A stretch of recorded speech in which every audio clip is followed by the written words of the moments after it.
concurso na escola. Sobre que? Están buscando unha postal de Nadal. Sabedes cales son as bases do concurso? Non, pero vinde delas. Ola, queridiños nenos e nenas do CEIP de Vilatuxe. Son Van, a mascota da vosa biblioteca. Estou descansando no Pozo do Boi, logo de facer unha andaina por Zobra. Ai, moito me gusta este sitio. Acabo de enterarme de que tedes dúbidas sobre as bases do concurso de postais de Nadal. E aquí estou eu para resolvérvolas. Vaia por diante que agardo que todos vos animedes, xa que poderá participar todo o alumnado do cole que o desexe.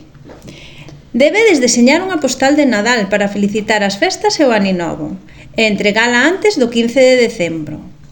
Debe conter un debuxo e unha mensaxe de felicitación, pero lembrade, en lingua galega. Valorarase a presentación, a orixinalidade e a mensaxe escrita. Escolleránse 8 postais finalistas, unha por aula. Desas 8 sairá a postal gañadora. Esa postal será a que empregará o cole para felicitar o Nadal a todas aquelas entidades e persoas que colaboran con nós. As 8 postais finalistas recibirán un pequeno detalle e a gañadora levará un premio que entregaremos durante a celebración do Festival de Nadal. Estou debecendo por ver as vosas postais. Adeus! Primavera y que boa.